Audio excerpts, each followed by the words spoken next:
desarrollo, como el que hablaba acá la colega de la UNAM, a propósito del desarrollo normativo y del reconocimiento de los derechos, seguramente estos tratados internacionales son una base para que a continuación se produzcan o se impulsen desarrollos concretos que traigan a la realidad, al mundo de las obligaciones, el desarrollo de los compromisos que los Estados asumen en estos convenios.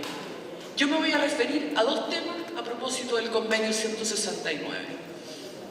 Uno que tiene que ver con administración de justicia y el otro que tiene que ver con el derecho a la consulta. Una breve introducción sobre cómo está la cosa en Chile, qué valor tienen los tratados en nuestro ordenamiento. Ustedes saben que nosotros vivimos una larga dictadura de 17 años que nos marginó al país, en cierta forma, de la vida internacional, del desarrollo de compromisos internacionales de promoción y defensa de los derechos humanos.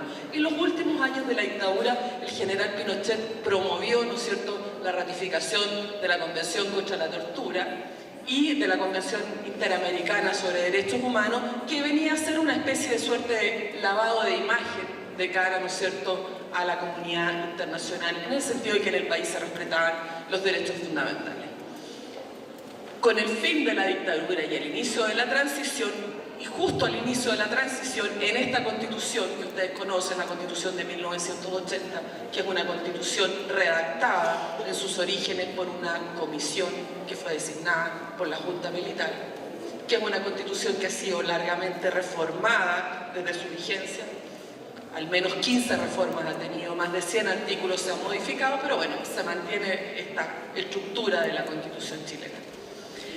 Hay un artículo 5 que se introduce, iniciada, ¿no es cierto?, la transición a la democracia, que reconoce los derechos esenciales que emanan de la naturaleza humana y que están escritos y que constan en tratados que Chile ha ratificado y que están vigentes. No es la reforma que México ha tenido hace muy poco en el sentido de reconocer los derechos contenidos en tratado con rango constitucional, más bien la reforma constitucional chilena ha dado origen a una larga y debatida polémica en la doctrina, en la jurisprudencia, que por muchos años no estuvo de acuerdo en qué significaba esta modificación del artículo 5. Hoy día la doctrina es más pacífica y ha entendido que estos tratados operan como una suerte de criterio para interpretar, pero no voy a referirme en exceso a esta materia. Bueno, ¿qué ha pasado con el convenio 169 en nuestro país?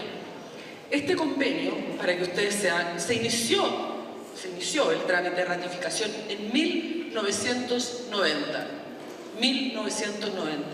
Finalmente, el 15 de septiembre del año 2008, casi 18 años después de que Chile propuso la ratificación de este tratado, el Congreso, que es quien debe aprobar estos tratados internacionales, dio la aprobación al convenio 169. Casi 18 años duró la tramitación de este convenio. Se pueden ustedes imaginar lo que eso significa en la práctica o las resistencias que generó este convenio en sus orígenes. A propósito de esta resistencia, hubo varios temas que se han discutido en relación al convenio 169. Uno de ellos, por ejemplo, es si este convenio vulneraba el derecho de propiedad en la medida en que el convenio reconoce, ¿no es cierto?, derechos de los pueblos a sus tierras ancestrales, que introduce algunas cuestiones a propósito de las explotaciones mineras. Entonces, una de las primeras cuestiones que se planteó si este convenio vulneraba o no el derecho de propiedad. El Tribunal Constitucional consideró, haciendo una interpretación armónica del convenio con la Constitución, que en verdad no se oponía a la Constitución en la medida en que el convenio contenía lo que se dice en derecho normas programáticas. Eso significa que el convenio no es directamente ejecutable. Eso es lo que ha dicho el Tribunal Constitucional chileno. No es autoejecutable, salvo en lo que se refiere al derecho a la consulta. y el derecho a la consulta en cuanto a que se dicten normas que afecten a pueblos indígenas o que se desarrollen políticas, ¿no es cierto?, que afecten a pueblos indígenas. En este caso, ha dicho, el Tribunal Constitucional debe consultarse directamente a los pueblos indígenas sobre las materias en que ellos puedan ser afectados. Y el desarrollo que ha tenido el derecho a la consulta en Chile ha sido muy complejo, polémico, debatido, parcial. De hecho, el propio Tribunal Constitucional, cuando dice, bueno, voy a analizar este convenio, yo interpreto que la consulta es autoejecutable, a continuación el Tribunal Constitucional define el sentido de esta consulta y el Tribunal Constitucional dice, ¿es obligatoria la consulta en estas materias? Sí. Segunda pregunta, ¿es vinculante el resultado de esa consulta en relación a la ley o a la política que se vaya a desarrollar? No. Es decir, dice el Tribunal Constitucional, este derecho a la consulta lo que busca es la participación.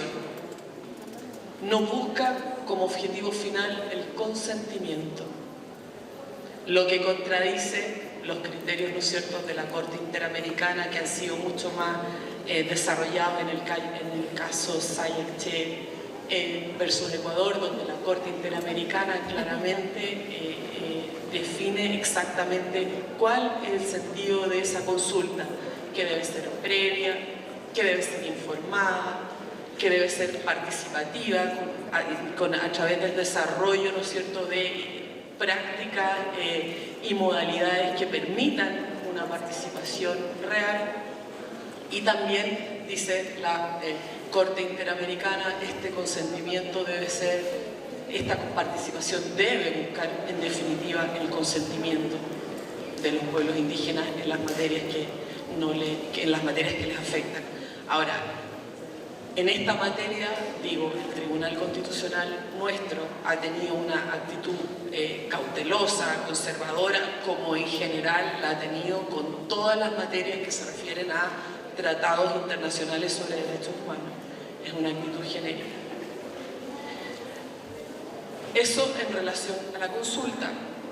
En nuestro país la consulta, como les digo, está regulada en un decreto supremo. No está regulada en una ley, no es el legislador el que se ha puesto de acuerdo, ni se ha consultado tampoco cómo se va a implementar, lo cual supone un problema, pero yo, en mi opinión, esta consulta es una cuestión, es una instancia absolutamente nueva en lo que ha sido la práctica de las relaciones del Estado con los pueblos indígenas, al menos en Chile.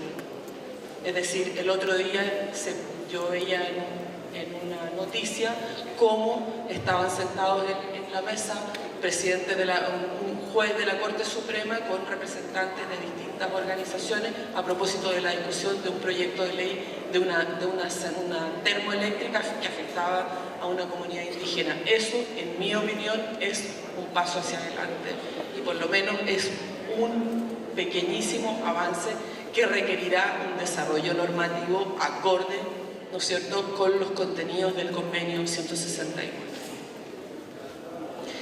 Hay otra materia que yo diría que afecta también la situación de los pueblos indígenas en las grandes ciudades y es a propósito, ¿no es cierto?, del acceso a la justicia. Ha habido un caso en Chile que ha sido un caso muy impactante, que sin embargo ha tenido un seguimiento, diría yo, parcial. No ha tenido todavía la atención que debería tener dado la situación que se produjo en este proceso. Al caso que me voy a referir es a propósito, ¿no es cierto?, del convenio 169, en cuanto reconoce, a propósito, ¿no es cierto?, de la administración de justicia,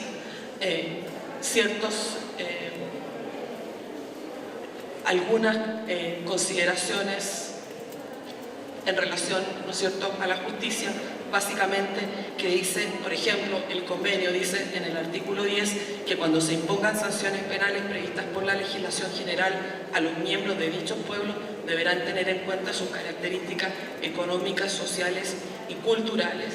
Y el artículo 9, que dice que en la medida en que ello sea compatible con el sistema jurídico nacional y los derechos humanos internacionalmente reconocidos, deberán respetarse los métodos a que los pueblos interesados recurren tradicionalmente para la represión de los delitos cometidos por sus miembros. El caso al que me voy a referir es el caso de la pastora Aymara Gabriela Blas. El caso de la pastora se produjo cuando una pastora aymara en la zona del norte, en la zona de Arica, va en su trabajo de pastoreo, de vuelta, ¿no es cierto?, a su comunidad, lleva a su hijo en la espalda, y cuando vaya más o menos cerca de la comunidad al atardecer, se da cuenta que se le habían perdido 2 llamos. 2 llamos eran para ella, el valor de estos 2 llamos era el equivalente a un sueldo de 15 días, el valor de esos 2 llamos.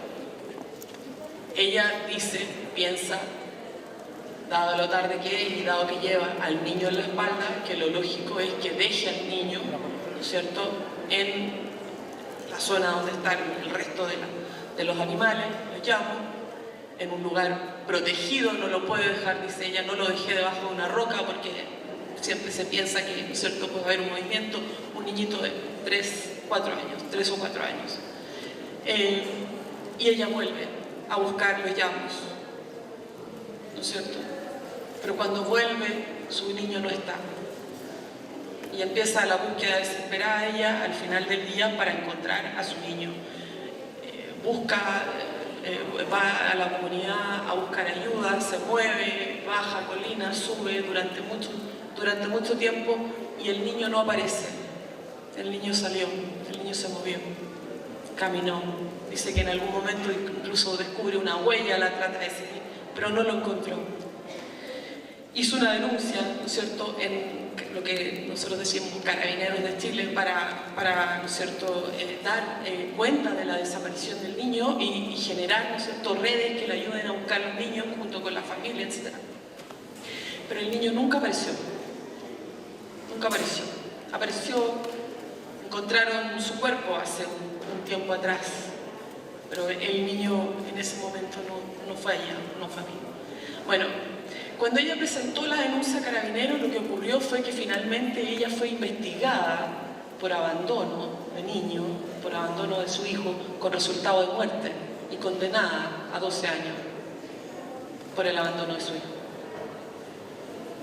¿Qué es lo que dijeron las organizaciones? ¿Qué es lo que planteaba ella?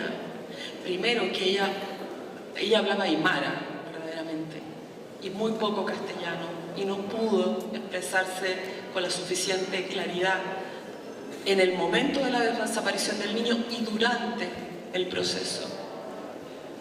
No pudo darse a entender, no pudo explicar lo que al menos a mí me han contado amigas aymaras que dicen que cuando ellas eran pequeñas y salían con sus madres al pastoreo, era una práctica que si se quedaba un llamo atrás tenían que volver y que los niños se quedaban en ese punto por lo que significaba el tiempo que había que recastar en volver atrás, dejar el ganado, que era práctico, era una práctica que los niños se quedaran en ese lugar. Y nunca hubo, en este caso no se desarrolló un peritaje cultural para indagar efectivamente si esta práctica que ella desarrolló en ese momento respondía a una costumbre. Bueno, el caso es de verdad muy dramático porque ella es condenada a 12 años de cárcel. Por supuesto, tiene otro hijo y por supuesto también es privada de la tutela de ese hijo por estar privada de su libertad. Alcanza a cumplir casi 5 o 6 años hasta que recibe hace muy poco un indulto presidencial. Pero dicen, ¿no es cierto?, este caso seguramente va a llegar a la Corte Interamericana de Derechos Humanos. Se dice, ¿no es cierto?, que en la investigación de este caso no hubo una consideración a su condición, a su pertenencia, ¿no es cierto?, al pueblo aymara, a las costumbres que ella tenía.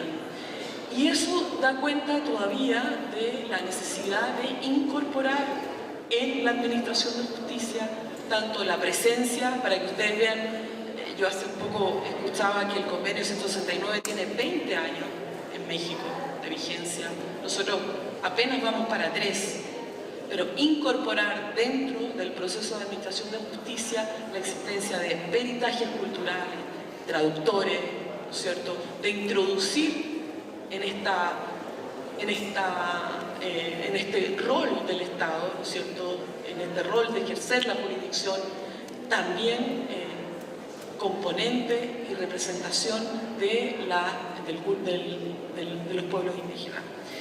Esas son todavía las muchísimas tareas que hay en el sur de América a propósito del desarrollo del convenio 169.